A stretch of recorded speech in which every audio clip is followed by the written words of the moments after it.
এই যে বন্ধুরা, আজকের রান্না মাছ ফ্রাই করে নিলাম। আর এখানটায় আলু করেছি, আলু কেটে সিদ্ধ করেছি, ফুলকপিটা সিদ্ধ করিনি, একটুখানি গরম জল দিয়ে রেখেছি। আর এখানটায় মাছ ফ্রাই করে রেখেছি, এইটা মানে মাছ ভাজা, ঠিক আছে। আর এই হলো আমার তিতা করলা ভাজা, একটুখানি মিষ্টি কুমড় দিয়েছি, তাহলে বেশ ভালো লাগে খেতে। পেঁয়াজ তো দিয়েছি, পেঁয়াজ ছাড়া তো ভালো লাগবে না, তাই না? এখন তো আর নিরামিষ না, তাই পেঁয়াজ টিয়াজ দিয়ে মিষ্টি কুমড় দিয়ে তিতা করলা ভাজা করেছি। পেঁয়াজটা ফ্রাই করে নিলাম। এখন আমি আলু ফুলকপির ঝোল বানাবো এটাতে।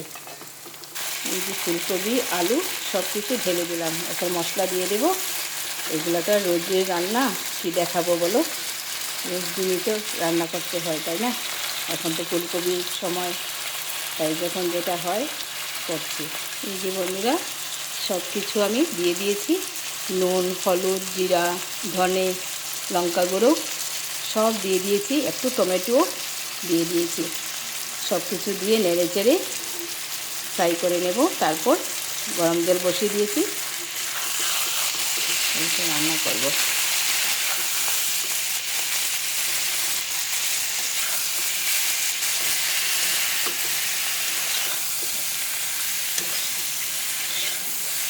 ঢাকা দিয়ে রেখে দেবো, এখন নেড়ে চেড়ে ঢাকা দিয়ে রেখে দেবো। যে বন্ধুরা, যাতে পুড়ে না যায় তার জন্য একটুখানি জল দিয়ে আমি মশলা সহিতে একটু সাঁতলিয়ে নেব। মশলাটা তো ফ্রাই করে নিয়েছি, এখন একটু জল দিয়ে ঢাকা দিয়ে রাখবো, তাহলে সিদ্ধ হয়ে গেলে তারপর ঝোল দিয়ে দেবো।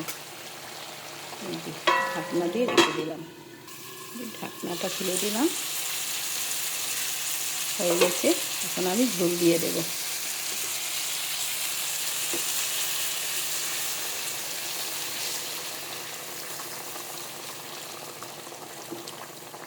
ব্যাস হয়ে গেল।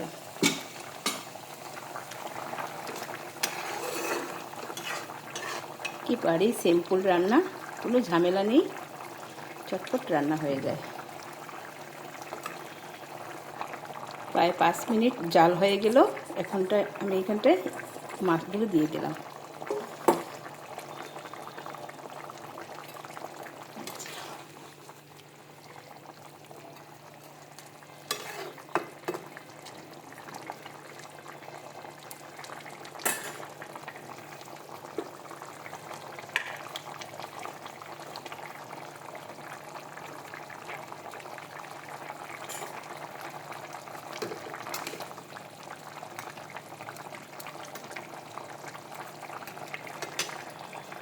হয়ে গেছে বন্ধুরা আমার রান্না। এখন ধনেপাতা দিয়ে দেব, কমপ্লিট হয়ে যাবে।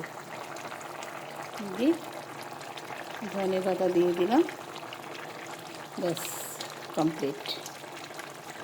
টেস্টি টেস্টি আলু ফুলকপির মাছের ঝোল কেমন লাগলো বলো? ঠিক আছে বন্ধুরা, এখানটায় রেখে দিলাম। Bye bye.